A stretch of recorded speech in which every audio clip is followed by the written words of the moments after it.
வாழ்வில் நாம் பல காரியங்கள் செய்கிறோம். சில தவறுகள், சில நன்மைகள். ஆனால் சில நன்மைகள் இருக்கின்றன, அது இந்த உயிரையே மாற்றிவிடும். பசியை போக்கும் புண்ணியம் அத்தகைய ஒன்றாகும். இந்தக் கதையில் நீங்கள் காணப்போகிறீர்கள், ஒரு மனிதன் எப்படி தனது கருணையால் மரணத்தையே தடுத்து நிறுத்தினான் என்பதை. ஒருவரது மரணம் எழுதப்பட்டுவிட்டது. யமன் தானாக வந்துவிட்டார். ஆனால் அந்த மனிதனின் ஒரு செயல் மரணத்தையே தள்ளி வைத்தது.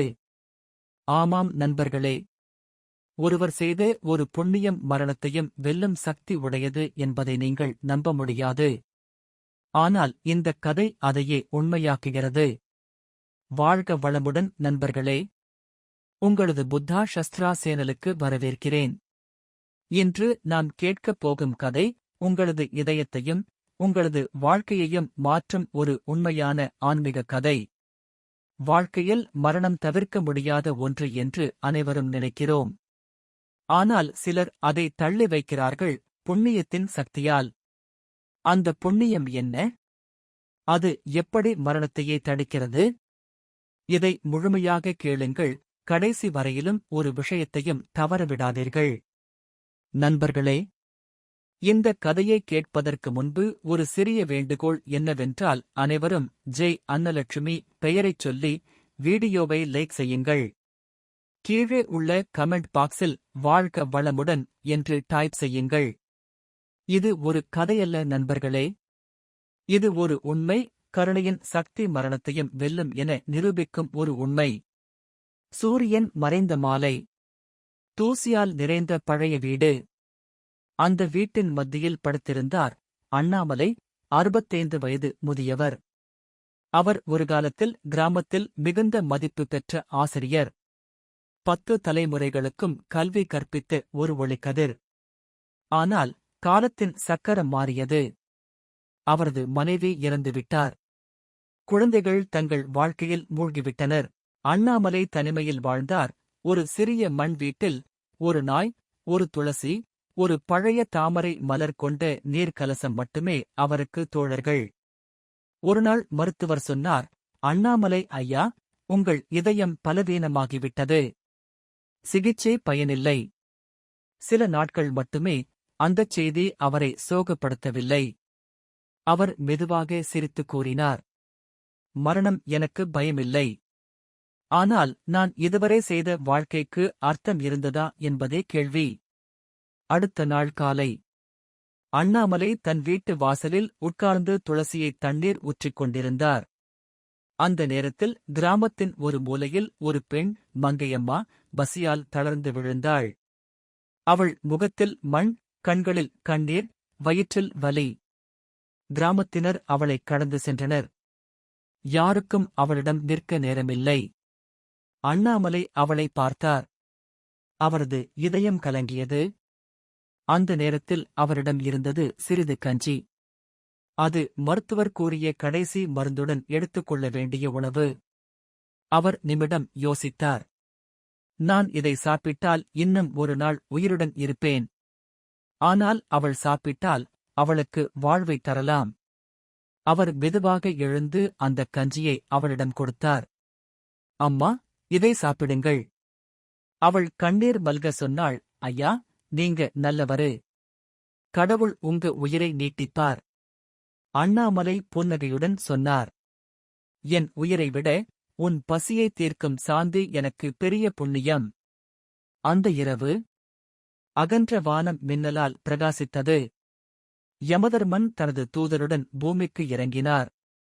அவரது பட்டியலில் அண்ணாமலை, 65 வயது, மரணம், இன்று இரவு 12 மணிக்கு. தூதன் அவன் வீட்டிற்கு வந்தான். அவரது உயிரை எடுப்பதற்காக கையை நீட்டினான். ஆனால் ஆச்சரியம்! அவனைச் சுற்றி ஒரு பிரகாசமான ஒளிவட்டம், தெய்வீக ஆற்றல் போல. தூதன் அதிர்ந்து பின் சென்று சொன்னான், மகாராஜா, அவன் உயிரை எடுக்க முடியவில்லை. ஏதோ தெய்வீக சக்தி அவனை பாதுகாக்கிறது. யமன் கண்களை மூடி தியானித்தார். அவரது கண்களில் தோன்றியது ஒரு காட்சி. அண்ணாமலை பசியால் தவித்த மங்கையம்மாவுக்கு தனது உணவை வழங்கும் தருணம். யமன் சிரித்தார். அவன் மரணத்தை தள்ளி வைத்திருக்கிறான். பசியை போக்கும் புண்ணியம் மரணத்தையும் தடுக்க வைக்கும் சக்தி உடையது. அடுத்த நாள் காலை அண்ணாமலை உயிர் சுவாசிக்கவில்லை என்று குடும்பத்தினர் நினைத்தனர். அவர் மூச்சு மெதுவாக நின்றது போலத் தோன்றியது. அவரை இறந்துவிட்டார் எனக் கருதி அனைவரும் அழுதனர். அந்த நேரத்தில் ஒரு அதிசயம் நடந்தது. அவரது மார்பிலிருந்து ஒரு மெதுவான துடிப்பு, ஒரு மென்மையான சுவாசம் மீண்டும் வந்தது. அவர் விழித்துக் கொண்டார். மக்கள் அதிர்ந்தனர். மருத்துவர் வந்தார். இது அறிவியல் விளக்க முடியாத அற்புதம். அண்ணாமலை மெதுவாக பேசினார். நேற்று இரவு மரணம் என்னை அழைத்தது. ஆனால் என் பசியால் வாடியவளுக்கு கொடுத்த அந்த உணவு எனக்கு ஒரு புதிய வாழ்க்கையைத் தந்தது. அந்த நாளுக்குப் பிறகு அண்ணாமலை தனது மீதமுள்ள நாட்களை மற்றவர்களின் நலனுக்காக அர்ப்பணித்தார். அவர் கிராமத்தில் ஒரு சிறிய அன்னதான சாலையை துவங்கினார். அவரது ஒரே இலக்கு யாரும் பசியால் வாடக்கூடாது. அவர் கூறுவார், நான் மரணத்தையே பார்த்தேன். ஆனால் பசியைப் போக்கும் கருணை அதை தள்ளி வைத்தது. கிராமத்தின் இளம் தலைமுறை அவரை பசியை தடுத்து புனிதன் என்று அழைத்தது. அவரது மரணம் சில ஆண்டுகளுக்கு பின்னர் அமைதியாக நிகழ்ந்தது. அந்த நாளில் முழு கிராமமும் அவரது பெயரைச் சொல்லி துயருற்றது. ஆனால் யாரும் அழவில்லை. ஏனெனில் அவர்கள் அனைவரும் அறிந்திருந்தனர், அவர் உண்மையில் இறக்கவில்லை. அவரது கருணை இன்னும் வாழ்கிறது. அண்ணாமலையின் கதை தூரத்திலும் பரவியது. ஒரு சந்நியாசி கூறினார், உணவு என்பது அன்னம், அன்னம் என்பது பிரம்மம். ஒருவருக்கு உணவு கொடுத்தால் நீ கடவுளுக்கு உணவளிக்கிறாய். அதனால்தான் அன்னதானம் எல்லா தானங்களிலும் மேலானது. மக்கள் உணர்ந்தனர், பணத்தால் அல்ல, கருணையால் செய்யப்படும் புண்ணியம்தான் நித்தியமானது. அது மரணத்தையும் வெல்லும் சக்தி உடையது. பல வருடங்களுக்குப் பிறகு அந்த கிராமத்தின் சாலையில் ஒரு பலகை. அதில் எழுதியிருந்தது, அண்ணாமலை அன்னதான நிலையம், பசியைப் போக்கும் புண்ணியம், உயிரை நீட்டிக்கும் அருள். மக்கள் ஒவ்வொரு நாளும் அந்த நிலையத்தில் உணவு வழங்கினார்கள். அவர்கள் நம்பினர், அங்கு யார் ஒரு பசியானவனை உணவளிக்கிறாரோ அவரது வாழ்க்கையில் நன்மை நிரந்தரமாகும். அவரது கதையால் ஒரு தலைமுறை மாற்றம் கண்டது. பசியைப் போக்கும் கருணை மரணத்தையும் தள்ளி வைக்கும் சக்தி என்று அனைவரும் அறிந்தனர். பசியைத் தீர்ப்பது மரணத்தை தள்ளி வைக்கும் புண்ணியம்.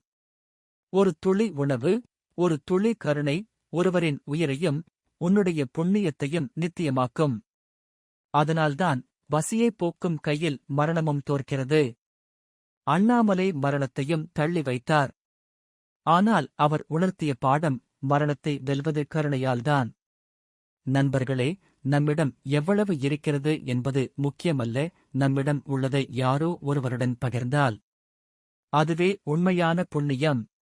பசியைப் போக்கும் கருணைதான் மரணத்தையும் தள்ளி வைக்கும் சக்தி. இந்தக் கதை உங்களை தொந்திருந்தால் நண்பர்களே, இது போன்ற ஆன்மீக உண்மைகளை அறிய எங்கள் புத்தா சஸ்திரா சேனலை லைக், ஷேர், சப்ஸ்கிரைப் செய்ய மறக்காதீர்கள். ஒவ்வொரு வாரமும் உங்கள் இதயத்தைத் தொட்டும் உங்கள் வாழ்க்கையை மாற்றும் புதிய உண்மை கதைகள் இங்கே. வாழ்க வளமுடன். நினைவில் கொள்க, கருணை மட்டுமே மரணத்தையும் வெல்லும்.